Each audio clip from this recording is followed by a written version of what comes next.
we will talk something about the China market and how to win orders from China. That is a question which has been asked by some companies. They are in UK, and I think that is a good opportunity for me to give some ideas to the people here. First, we will say, why China? Well, everyone knows China had a huge market, very big population, 1.3 billion, and about 661 cities and 1,600, more than 1,600 counties around China. But most of them, they still have the problems for their municipal solid waste. The problems in China mainly related to the municipal solid waste. That is how to get a proper technology for the increased quantity. In China, the quantity is a big headache to the government. The Chinese government, they use their land for attracting the businessmen to build industry zone and also for the domestic properties as well. But the waste produced there nearly about every person 1 kilo per day. Like Beijing, it produced about 18,000 tons a day. In Shanghai, about 2,000 tons a day. So where to put this? So simply, they just collect all of these, delivered to the suburb area where you can find a lot of landfills. And after so many years, tied up, and just like the hills there. Now they have the new technology. They want to put everything into incinerator, but that's still a problem. Why? Because the pollution. Now the government saying they had pressure from the from the local communities, from the local residents, and also from the media. So they have to issue the new policies, new standards, which make the operators very hard to accept that. We know it's too hard for them, but they have to. That is the pressure. If you don't do that, then the public, now they have more concerns about the waste, typically about the waste from the incineration plant, like the emissions, and also the flying ash problems, and also the polluted waters. So all of these pressures, which make the Chinese government, typically the local municipal government, have to do something, and but where the way? First, they have to get some supplies from whoever which they have experience. Generally, for China, in the past 30 years, they built their industry, they start their new life, and the people, they're happy. But regarding the environmental protections, it moves very slow because the government, they put all their money to generate industries, to get more job opportunities, and build a lot of factories. But the waste, how about the waste? Mostly, they just give the license to some operators, typically the small companies, like the private ones, to handle all of this. The government companies, they do it, but mostly they involve in some heavy industries, like the steel mills, like the power stations. But for the municipal solid waste, the most of the operators in China, they are private owned. So the new technology to the current Chinese government is very important and urgent. But where they are from? So that's the question. And we are here trying to promote UK technology and the services to China because UK had a history, long history about how to treat the waste and also have the industries here, how to get the proper technology for different kinds of the waste. So new technology is one thing. And first, it has to be workable. When we promote something to China, the people, they will ask, is that workable? Well, of course, it's workable because it's been used in some countries like the UK for many years. And the second question, is that reliable? Well, we know for these industries, a lot of new technology has been created and promoted in the market, but which technology is reliable? We have no ideas. We have to see, we have to check their histories. So to promote a technology to China has to be workable, reliable. Then the third, is that affordable? No matter we can say the Chinese, they go shopping even in Oxford Street and to buy very expensive things. But for the government to spend money, put that for the waste is another issue. So the government, the same, they want something cheaper because they pay the tipping fee. They want to reduce the cost for whatever they paid for their facilities. So affordable price is important to the Chinese government and also to the operators as well.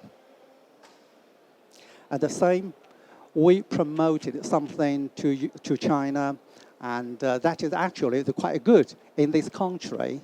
But if it's made in UK and used in China, once have any of the technical problems, what can they do? Like the equipment for the waste. We have the incinerator there.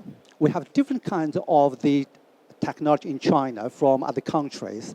But when something happened and the system stopped, what can we do? What can the Chinese do? The operator has no way except switch off. But that will be a big problem because you can switch off the systems, but the waste still be delivered every day. Like Beijing, what I said is, like Shanghai. Now we're involved in a project in Shanghai. They will build one project, 6,000 tons a day. So if it stopped, where to store the waste? That will be a big issue to the government. So a good after-sales service and the maintenance and technical teams should be same, organized, and be located in China. That's my idea.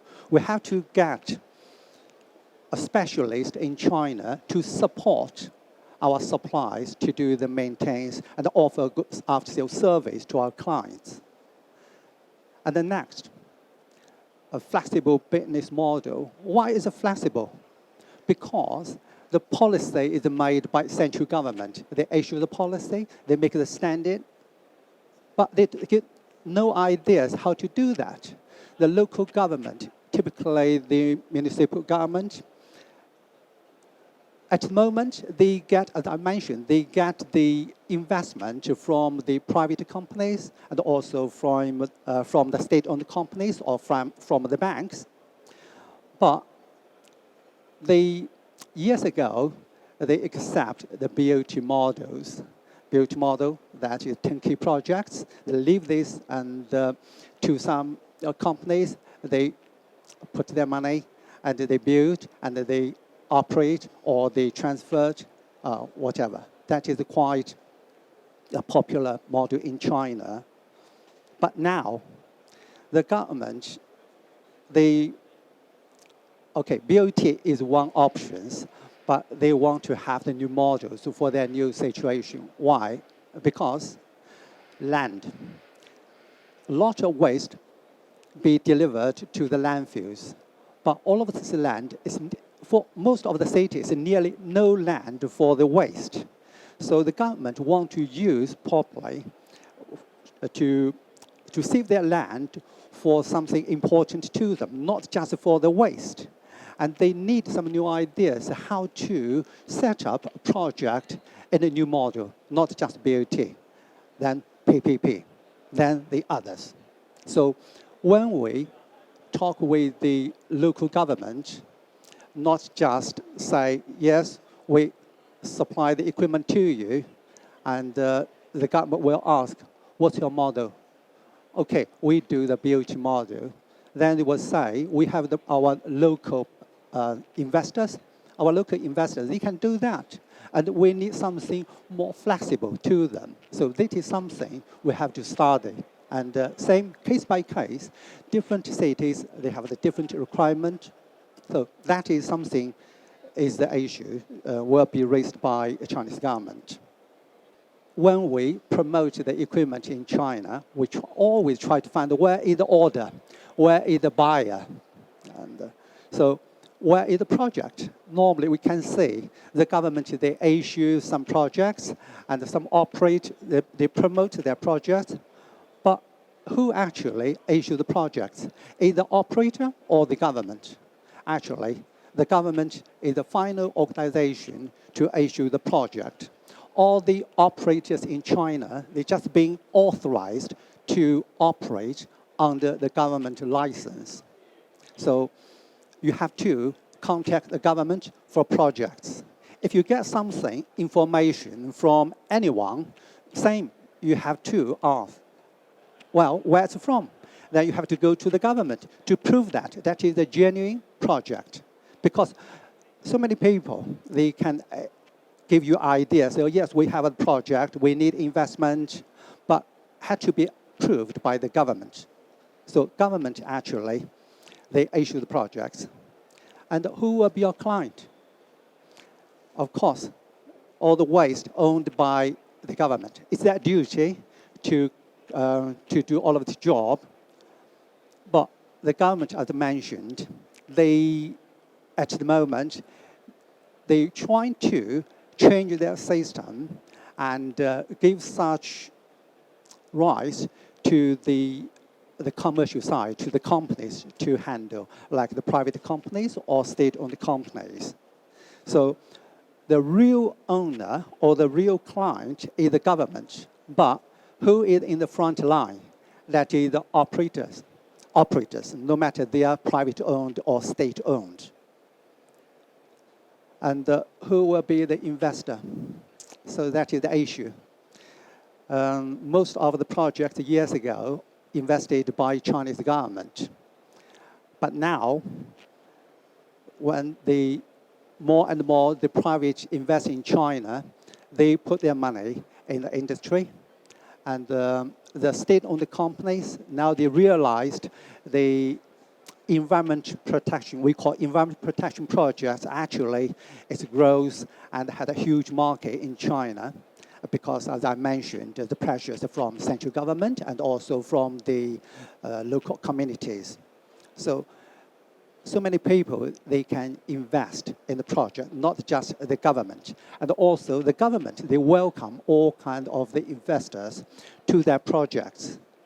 And that is something we can use this, cooperate the way the investors to work together.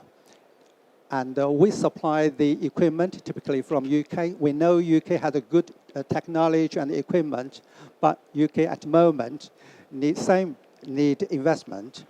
And so we can use the Chinese investors to invest in the projects, and we have such investors behind us. And how to apply a project. We find some cities, they have so many ways, but they have no idea. They just, okay, deliver it to some valleys, to some wasted coal mines, and just dump there or bury there. And they don't know how to do that. Typically, we call it the inland of China. And if we want to get a project there, we have to, same as I mentioned, contact the government and find a partner there, not ourselves. not the supplies. Because in China, if you want to get a project, you have to cooperate with a local partner. You have to cooperate even with a local designing house, and also the local companies help you to do that. If you want to do it by your own self, nearly impossible. Why? Because the UK companies, they are just the suppliers for that equipment. You are not qualified for all of that work. And unless you are qualified, you can. Or cooperate with the partner. That is the best way. And how long will it take to get a project to be approved? Normally, when we get a project, that project, the procedure is first, like some incineration plant, they have the flying ash problems, but they generally they don't want to use the new technology because it costs a lot. And then the government they have to do it. If that is the real issues, for that one, the government will issue a project. And we can apply to the government and cooperate with a local company. Or we cooperate with the incinerator operator or their investors. These investors, if they are under pressure to solve their problems, no matter that is for solid waste or for flying ash, for any of the waste, they have to send an application to the local government. Normally we call it the local development and the reform committee. We call it the DRC. And they are the organization from the government to prove your project. And if they accept your project, they will register it first. Then you can start the feasibility study report to sort the prop designing house and also start the environment assessment. If all of these, like typically the environment assessment has been proved workable, then you can order something from China.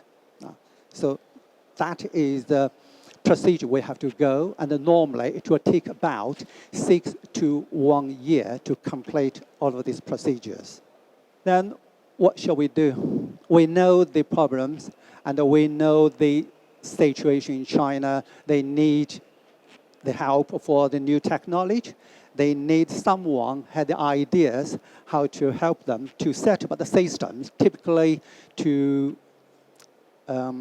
improve or upgrade their standard. China just issuing their new standard for the last year, just issuing standard for the incineration, and they will issue the new standard for the air quality controls. And, but they still have no standard like what I mentioned, the flying ash. The flying ash is a hazardous waste, but the Chinese government just gives some idea to the people. It's a regulation, but not a proper standard. They are matching with the European standard, but unfortunately in Europe, they have no such standard as well. So they're trying to find a proper way where to get the ideas or someone they can support. I think UK, as I mentioned, they have the history. We can support them to make the new standard. So at the beginning, when we promote something to China, we have to get a proper strategy plan. That is, we have to do the research. First, do they have a proper policy for that? And the second, do they have a proper standard for that? If they don't have such, you have no ideas how to do that. And the second, for the policymakers, as I mentioned, the government issue the policies, like the central government. They issue the policy for the whole nations, but each of the province or cities, they can put everything in details in their own way. So that means each of the city, they will have their own different policies. Of course, follow the government mainly, reduce the quantity, make it non-hazardous, make it clean. And the second, you have to use it to generate whatever, the energy. This is the three principles from the Chinese government. So if you go to the local government, you have to talk with them for the details, the policy. What's your policy? Would you like someone, they're like, okay, we don't like the incinerations because there's a headache. The people block our way. And we don't want that headache. We just accept the landfills. Okay, that is their local policy. But someone, they said, okay, we like the incinerations because we have no other choices and no land for the waste, only put them in the incinerators. So you have to talk with the local government for that policies. Third, you have to find the professional partners. As I said, whatever the equipment or the services we offer to China, that is based or created from UK or from another foreign countries. And they are not designed typically for Chinese market. So how to make your equipment be accepted by the Chinese end users, like what I mentioned before, workable, reliable, affordable. But now the another issue is the environment. Is that eco-friendly? So you have to think about all of these issues. And in China, same. Whatever the government or the private, they have their the organizations which can cooperate with you. China is so different, no matter they drive the Mercedes or the Range Rovers, but they have their own way. It's not just the same as here. So it's best to find a proper partner to get the experience. They will guide you how to work properly with the government and also with the local communities. Local community, years ago, they're very quiet, but now the government find it, they are the God. The local community is the God. If the local community block your way, the local rats block your way, you have no other way. Stop. So we have to leave all of this to the local partners. And typically for those equipment which is heavy and which is easy to be, what can I say, in China, so many people, they are sourcing the new technology. If your equipment not be properly protected and you don't have the partner to protect that, and you have the problem. That is another issue, the patents IP. So you have to find a partner there, keep the eyes open on the market. And for the patents IP, first, you have to get that registered first. No matter you just register here, same you have to register in China. And we help the company to get their patents registered. And the same, we use our facility there to check the market, keep eyes watching on all the industries to see whoever they properly use the technology or they illegally use the technology. And to get your technology or IP be protected, the best way is register in China, let the Chinese government recognize that is your technology, and then just keep eyes open on the market. That is important because same, they are still trying to get something cheaper. And finally, the risks. The risk is a big issue, and there are so many risks in China, and no matter you like it or not, it will happen. When we do the project in China, we promote, get the equipment delivered there, but suddenly something happens for the problem could be, the risk could be from the politics side, from the economic side.